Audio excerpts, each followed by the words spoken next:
Previously on Loki. I'm now part cow. Why are you part cow? Apparently they use bovine bone as part of the graft. Morning. We just woke up and we are pretty much gonna just head back across the border today. I'm gonna go find some coffee. Trev's taking a shower. And yeah, last time we walked back across the border, it took quite a long time, like I think almost 3 hours. So we're trying to get an earlier start today, hopefully. Hopefully it won't be as busy, and then spend some time hanging out in San Diego probably. So.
Across the border. It's like, what, 10 or something in the morning? It was way faster this time. There was like nobody there. So, good to know. If you want to cross the border on foot or in a car, weekday early in the morning is probably the best time. So now we're just getting on the trolley back to downtown San Diego. We're going to hang out there for the rest of the day. Our flight's at like 5:30, so we're going to try and get some work done. Maybe have lunch at one of our old hangout spots or something. So tell me what's going on? They're doing construction at the border crossing, and that single line of cars coming through. You can really see through the fence. Every car trying to get in. And way on the other side, you probably can't see, there's like 8 lanes of traffic sitting there. That probably goes way back. I don't know, it just looks insane. It is pretty crazy. I remember crossing that. And even with all the lanes open, it takes like 4 hours. I can't even imagine funneling all those lanes of traffic into that one line. Oh my God, that must be so crazy. I just remembered the story of the first time I crossed the border into Mexico, which was like 10 years ago. I rode my bike from Santa Cruz, my pedal bike from Santa Cruz, and I was initially going to go to LA, and I met this girl who was doing the same thing, and she convinced me to ride all the way to TJ with her. So it was awesome. It was like a great trip. I rode my bike down the one. It took like 10 days and camped on the way. And then we went across the border. We crossed on foot like this. It was different then though. There wasn't this like fancy bridge and stuff. We crossed on foot into Mexico, me, her, and another guy we had met along the way. And we spent the day in TJ, super fun. And then we came back, and the 2 people I was with, both had just California driver's licenses with them. I'm realizing as I'm telling this that I don't know if I ever told my parents this. I'm sure they know. They must know by now. Anyway, so they had a California driver's license, and they had told me, oh, it's totally fine, you can just cross with your California's driver's license. And so I was like, all right, fine, because I didn't have my passport with me. I wasn't planning to go to Mexico. So I'm like, all right, great, we're standing in line. They both cross, they show their California driver's license, they get across, and I gave them mine. And at the time, I was not an American citizen. I was a British citizen, and we were on green cards, and we were still waiting to get our citizenship. And I basically got stopped and detained, I guess, and they took me into this like little side room and they questioned me for, I don't know, maybe like 2 hours I was waiting there because I didn't have my green card with me. I didn't have anything with me. I just had my California driver's license. And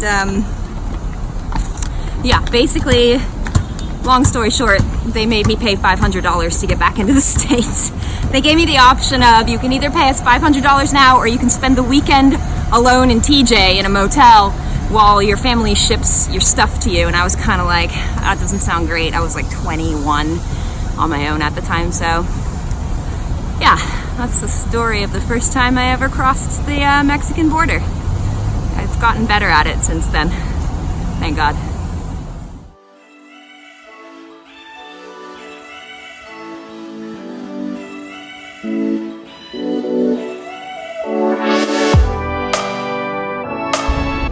Where are we going, babe?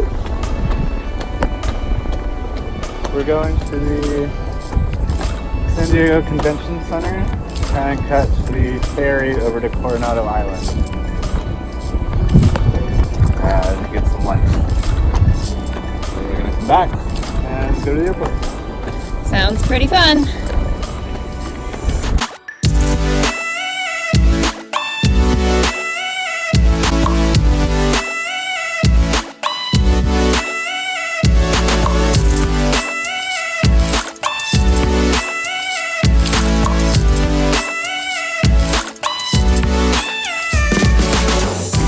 Damn. These are some nice ass boats. Look at that.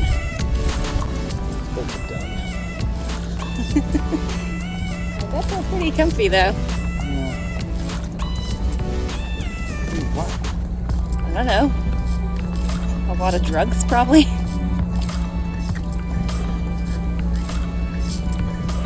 Jesus, look at this one. Yeah. How many people do you think it takes to like man that? One to guard it. The rest throw lines. Really? You just get a job delivering boats like that. Yeah, I'm a little old to start deckhanding on super yachts. Yeah. Is it kind of like being a chef? Where you gotta start young because it's gonna destroy your body? Definitely a young person's game.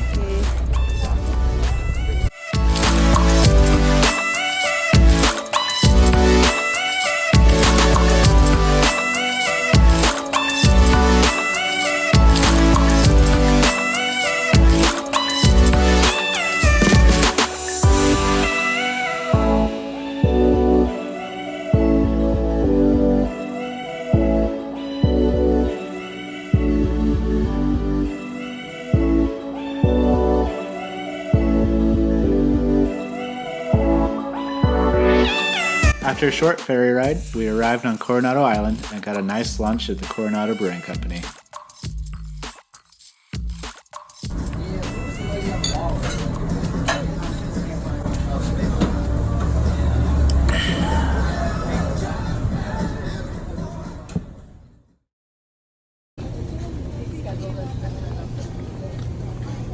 Authentic Mexican shaved ice.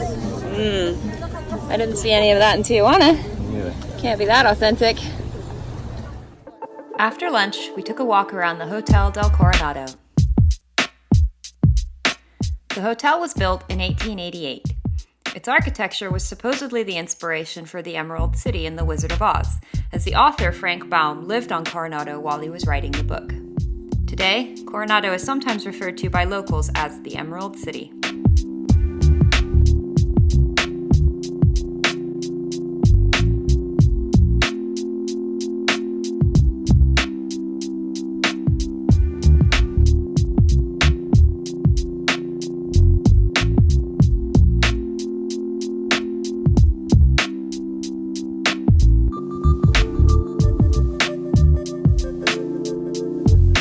The hotel is supposedly haunted by the ghost of a woman called Kate Morgan. She was found dead under mysterious circumstances in 1892 on the outside steps of the hotel leading to the beach.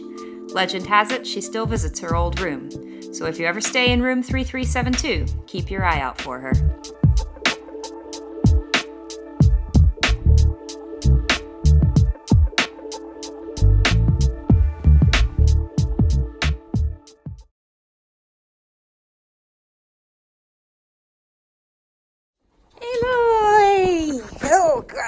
Hi. Hi.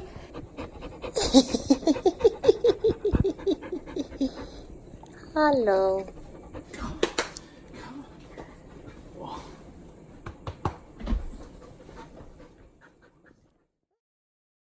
Next time on Loki, I climb the mast to repair our wind vane, and we catch up with some things that have been happening over the past couple of weeks.